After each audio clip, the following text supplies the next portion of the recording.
I think most of us like to go to horror movies for a good scare, and there's nothing more exciting than the sound of rock music. But what do these things have in common? Nash the Slash, an imaginative musician who has combined these two thrills and taken his successful show on the road. But Nash the Slash isn't any ordinary performer. Let's put it this way. He may have a face that only a mother could love, but as you're about to see, no one will know.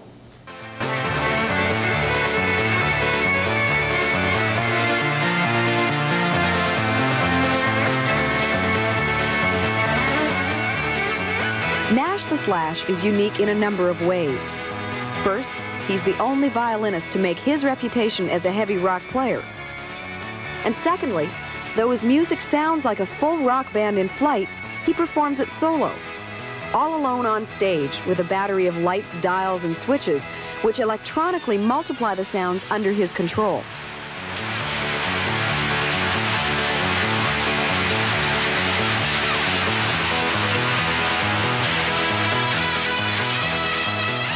I was supposed to meet with Nash the next day, but he called ahead to warn me that he had been stricken with the flu and that he had to recuperate before he left on tour that weekend.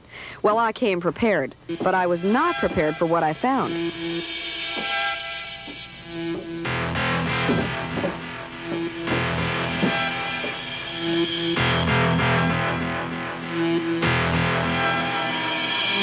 Nash is a collector of horror movie memorabilia, a fan of the great horror stars of the past. His downtown apartment is a little like a crypt, filled with all the souvenirs of a lifetime obsession with the terror trade.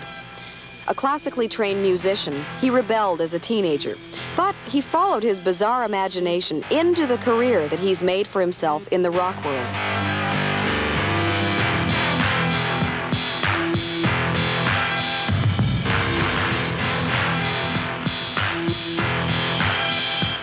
It was a little strange at first, but when I finally got to meet Nash, I had the feeling that there was a lot of humor to his morbid fascination. Nash is a character in a drama of his own fantasy, a rock horror star who imagines himself at the mercy of kids and rock fans that he entertains.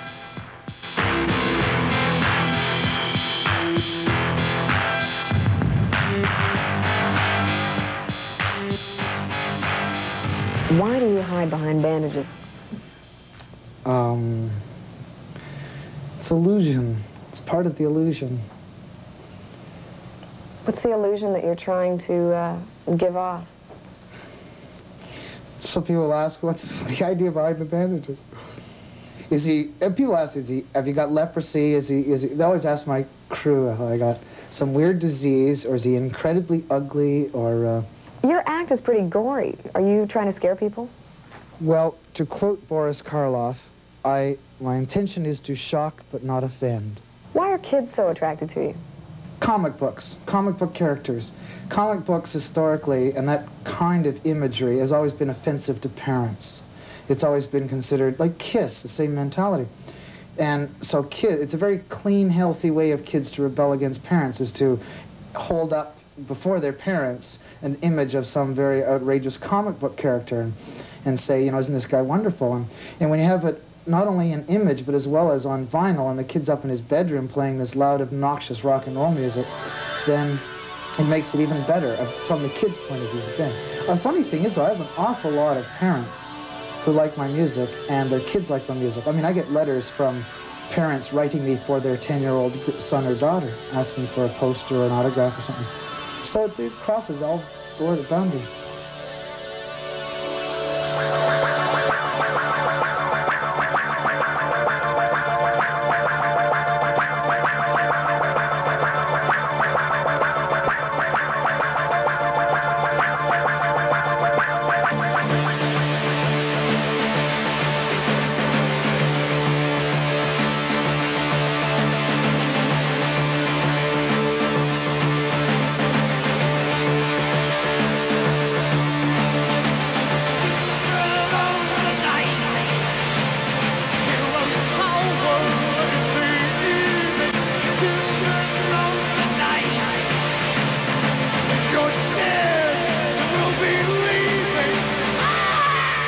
Feel to be recognized for your image, but not recognized for your face?